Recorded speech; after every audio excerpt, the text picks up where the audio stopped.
after the angel greeted the Blessed Virgin Mary, and the Virgin Mary said, "Be it done unto me according to your word," the angel departed from her.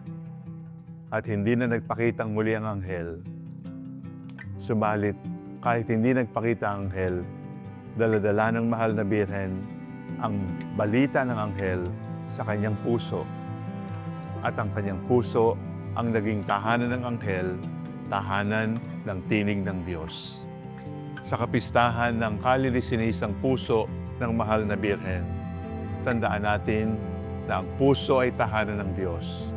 Ang puso ay tahanan ng tinig ng Diyos. Ang puso ay pinili ng Diyos, binigay sa atin upang ibigay natin sa Kanya. At matapos natin ibigay sa birhen ang ating puso, itatanim niya sa ating puso ang Kanyang sariling puso upang tayong lahat ay maging tapat, masunurin, banal, katulad ng ating Ina.